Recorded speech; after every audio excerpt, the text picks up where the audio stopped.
Hello बच्चों, क्या हाल चाल। सब बढ़िया ना। तो लेट स्टार्ट नाउ। आज का लेक्चर है बच्चों कि टॉप कैसे कर, यानी टॉप टॉप करना बच्चों टॉप है। लेकिन एक बात तो होगा कि रांची के स्टाइल में अब से हम पढ़ाई करेंगे तो सब 100% मार्क्स आएगा क्या। मन में तरह तरह का सवाल होगा कि सर अक्टूबर से हम एग्जाम को अक्टूबर कैसे बना दें। तरह तरह का सवाल होगा बच्चों कि 100% स्कोर करने के लिए आपको अभी से, सच में बच्चों, अभी से दिल और जान लगानी होगी। कहावत है मेरी, जान को समझे जान और निकली अनजान। बच्चों अभी से, आज से, जिसने किया कल उसका टल गया कल, जिसने किया परसों उसका बीत गया बरसों। तो आज से, अभी से लेट स्टार्ट ना बच्चों। अगर बिहार बोर्ड में सच में अगर टॉप 10 में जानी है तो अभी से अनजानी बन जाना ही पड़ेगा बच्चों। आइए हम लोग स्टार्ट करने वाले हैं प्यारा सा लेक्चर के साथ। कंप्यूटर महोदय, बच्चे को कौन सा प्रश्न यानी कैसा प्रश्न आप लेके आए हैं आज हमारे बच्चे को दिखाइए। ये बच्चों फिजिक्स का, ये बच्चों फिजिक्स का जो है हम सेकेंड या फिर कहिए आप फर्स्ट, आपको पता होगा कि प्रकाश का परावर्तन एवं अपवर्तन, ये चैप्टर नंबर आपका 1 है बच्चों। आज देखना शेष है कितने बच्चे इसे विशेष कर पाते हैं।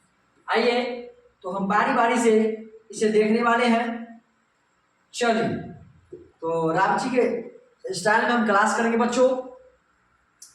और आप लोग पहले वीडियो को लाइक कर दीजिएगा, दोस्तों में शेयर कर दीजिएगा बच्चों।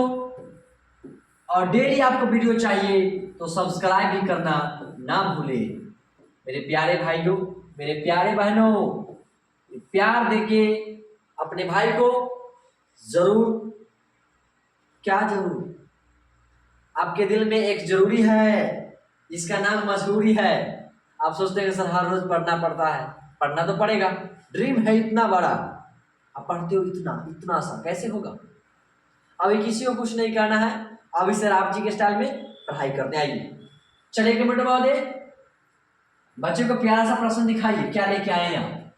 पहला प्रश्न है बच्चों, प्रकाश का वर्ण विक्षेपण किस उपकरण से संभव होता है। इसको प्यार से समझिएगा। वर्ण विक्षेपण का मतलब क्या होता है बच्चों, आपको एकदम वर्ण की तरह दिखाई देगा, जहां था विक्षेपण की तरह। इसका हम एक ट्रिक लाते हैं, ऑब्जेक्टिव है तो ट्रिक से समझिएगा। वर्ण विक्षेपण का जब चर्चा करें तो दिमाग में आना चाहिए पिंजरा जैसा, पिंजरा जैसे। वर्ण विक्षेपण कुछ पिंजरा जैसा दिखाई देगा आपको। हाँ, तो आप वर्ण विक्षेपण का जब चर्चा होगा तो मारिएगा प्रिज्म। क्या मारिएगा? प्रिज्म। प्रकाश का वर्ण विक्षेपण किस उपकरण से संभव होता है, तो प्रिज्म से। ऑप्शन नंबर हो गया सी बच्चों। चलिए नेक्स्ट क्वेश्चन के और चलते हैं हम लोग बच्चों, बिना देरी किए हुए। आइए, ये सवाल आपके स्क्रीन पे कितने बच्चे जवाब दे पाते हैं कमेंट करके जरा जरूर बताइएगा। सरफरोशी की तमन्ना अब हमारी दिल में है, देखना है जोर कितने बाजुए का दिल में है। आइए, किसी उत्तल लेंस की फोकस दूरी हमेशा होती है, यहाँ पे छूट गया बच्चों, यहाँ प्लस दे दीजिएगा। किसी उत्तल लेंस की फोकस दूरी हमेशा होती है positive, negative, positive and negative, कोई नहीं। अब मन में सवाल होगा कि सर जब चर्चा करें उत्तल लेंस का, जब चर्चा करें उत्तल लेंस का या फिर वक्रता त्रिज्या का, या फिर वक्रता त्रिज्या का, वक्रता त्रिज्या का, तो यहाँ पे हो जाएगा बाबूरे पॉजिटिव। क्या हो जाएगा? पॉजिटिव। हमेशा पॉजिटिव मारिएगा। क्या मारिएगा? हमेशा पॉजिटिव।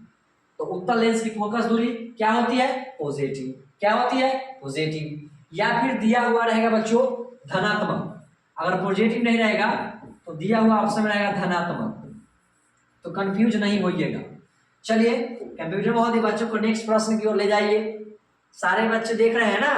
आइए आइए नेक्स्ट प्रश्न की ओर चलते हैं। ये प्यारा सा सवाल है, देखते हैं कितने बच्चे इसे कमाल कर पाते हैं रांची के स्टाइल में। जी हाँ, प्रकाश का वेग न्यूनतम होता है। अरे बाबू, प्रकाश का वेग न्यूनतम होता है, कभी कभी हमारा वेग जल में गिर जाता था, याद है? प्रकाश का वेग न्यूनतम होता है निर्वात में, जल में, वायु में, कांच में। फटाफट सारे बच्चे का जवाब क्या है? तो ये कंसेप्ट याद रखिएगा, जब वेग न्यूनतम का बात क्या है ना माने कम, तब मार दीजिएगा रामजी के स्टाइल में जल में। किसे मारिएगा? जल में। किसे मारिएगा? जल में। चलिए तो नेक्स्ट प्रश्न की ओर चलते हैं बच्चों। ये प्यारा सा प्रश्न है आपके स्क्रीन के सामने। आइए इस क्वेश्चन का सामना करेंगे हमारे सारे फाइट सीरीज के बच्चे। आइए, निम्न में से सवाल है, निम्न में से कौन सा पदार्थ लेंस बनाने के लिए प्रयुक्त नहीं किया जा सकता है? आपका एक गलती क्या होता है पता है? क्वेश्चन को पूरा पढ़ते नहीं हैं और डायरेक्ट आंसर मार देते हैं, फिर बाद में दिक्कत हो जाता है। तो ऐसा नहीं करना। आइए बढ़िया से पढ़िएगा, एग्जाम में जाइएगा तो अच्छे से आपको क्वेश्चन के पहले पढ़ना है, उसके बाद विकल्प चुन के जवाब दे देना है। क्वेश्चन है, निम्न में से कौन सा पदार्थ लेंस बनाने के लिए प्रयुक्त नहीं किया जाता है, यानी कि उपयोग नहीं किया जाता है? ऑप्शन ए है जल, ऑप्शन बी है कांच, ऑप्शन सी है प्लास्टिक और ऑप्शन डी है मिट्टी। तो मिट्टी को यहां से मिटा दिया जाए कंप्यूटर महोदय। बच्चों का आंसर हो गया मिट्टी, यानी बच्चों लेंस बनाने में मिट्टी का उपयोग नहीं किया जाता है, नहीं किया जाता है। आइए नेक्स्ट प्रश्न की ओर चलते हैं बाबू। अब थोड़ा मन को करो काबू, क्योंकि अक्टूबर चल रहा है। अब आपको अच्छे से पढ़ाई करनी है, तभी जाकर के आपका जो सपना है 450 स्कोर करने का, हर कोई बच्चे सोचते हैं सपना पूरा करने के लिए, लेकिन अपने से दूर हो ही नहीं पाते। कैसे होगा? आइए आप जी के स्टाइल में क्लास करते हैं। डेली क्लास करना ना भूलें।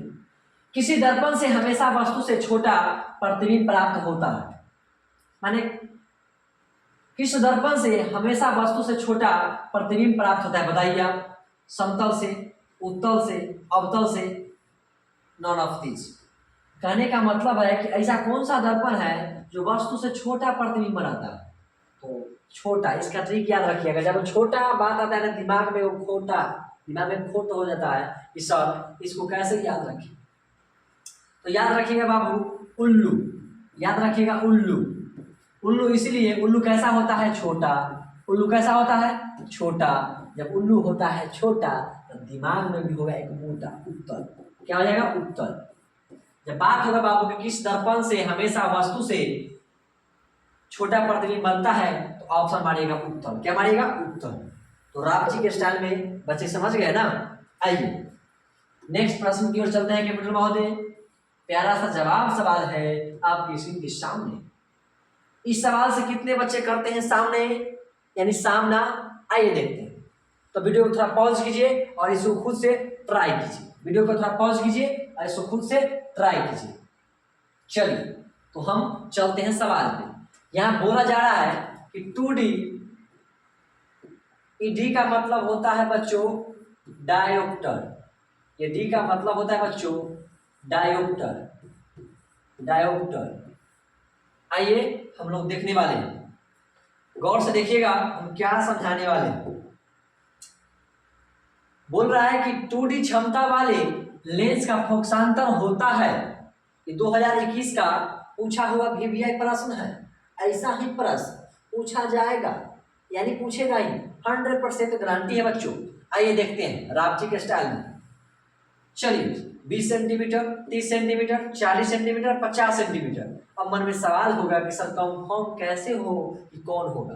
तो आइए, लेंस की क्षमता बराबर यानी P बराबर, या फिर समझ लीजिए चूंकि हम यहाँ पे ले लेते हैं डायोप्टर बराबर 1/f होता है। यहाँ दे दिया है 2 डायोप्टर, तो मान लेते हैं बच्चों 2 डायोप्टर, 2 लिख देते हैं यहाँ पे। बराबर में हमको निकालना क्या है? f। निकालना क्या है बच्चों? f। अगर निकालना हमारा यहाँ पर f है, ऐसे गुना कर सकते हैं क्या? 2f हो गया ऐसे, 1 हो गया ऐसे, तो f निकालना है तो f को पकड़ेंगे और 1/2 हो गया। एक बात याद होगा कि जब सेंटीमीटर में हमको ले जाना होता है तो डबल जीरो दे देंगे बच्चों, और 2 से ऐसे काट देंगे तो 50 मरतबे, तो हो गया 50 सेंटीमीटर। सारे बच्चों को समझ में आया क्या?